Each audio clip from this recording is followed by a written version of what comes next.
কখনোই ইসলামী শিক্ষা জাতীয়ভাবে বাধ্যতামূলক করার জন্য, আরবি শিক্ষা জাতীয়ভাবে বাধ্যতামূলক করার জন্য আমরা কি এই 1.5 বছরে মানে আমরা আর ইন্টারিম গভর্নমেন্টকে আমরা কি এমন কোনো চাপ সৃষ্টি করতে পারিনি যে চাপের মাধ্যমে ইসলামী শিক্ষার বাধ্যতামূলক করতে পারিনি?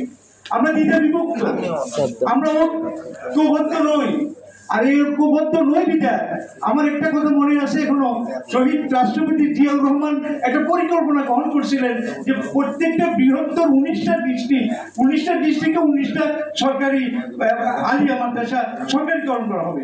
আপনারা দেখেন, যদি আজ থেকে মানে অনেক বছর আগে 1980 সালে যদি আপনার 19টা আলিয়া মাদ্রাসা সরকারিকরণ হতো, তাহলে এখানে মানে আমরা কতজন চাকরি করতাম ওই সরকারি মাদ্রাসা, তাহলে আমাদের অনেক বৃহত্তর একটা জনগোষ্ঠী সৃষ্টি হতো। আপনি যান এমন এক লোকের কাছে যে নাস্তিকবাদী বিশ্বাসই করে, সে আল্লাহরই বিশ্বাস করে না, তার কাছে যে ইসলামিক শিক্ষার আন্দোলন দাবি জানিয়ে আমাদের কি লাভ হচ্ছে? এগুলো আমাদেরকে অতীত থেকে শিক্ষা গ্রহণ করতে হবে। আল্লাহর প্রতি গভীর আস্থা এবং বিশ্বাসের মাধ্যমে ইসলামের যে জয়যাত্রাটা সূচিত হয়েছে, আমরা কি সবাই ঐক্যবদ্ধভাবে সেই জয়যাত্রায় অংশগ্রহণ করতে পেরেছিলাম? পারিনি। আমি যেটা ব্যক্তিগতভাবে মনে করি, এখানে মানে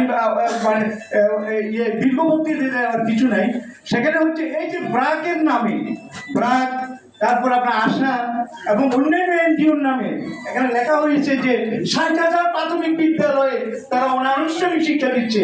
আমরা কি একটিবারও চিন্তা করছি আমাদের মুসলিম এইড নামে অনেক এনজিও আছে, তারা কি কখনোই এই প্রাথমিক শিক্ষায় আপনার বেসরকারিভাবে অনানুষ্ঠানিকভাবে যে প্রাথমিক শিক্ষা সেখানে কি তারা ডোনেট করে? তারা ডোনেট করে গুড় জবাই করে, তারা ডোনেট করে আমাদেরকে খেজুর দেয়, তারা ডোনেট করে অন্যান্য কাজে। আমি একবার টিচিং মেথোডলজির উপর একটা প্রশিক্ষণ দিতে গিয়েছিলাম আপনার ময়মনসিংহ কৃষি বিশ্ববিদ্যালয়ে। ওইখানে আমি গারুপল্লীতে গিয়ে দেখলাম ওইখানে খ্রিস্টান মিশনারিরা যেভাবে তাদেরকে খ্রিস্টান করার জন্য টয়লেট, তাদের বাড়িঘর বিনির্মাণ করছে। আমাদের মুসলিম যারা নাকি আমাদের বড় বড় বৃহত্তর যে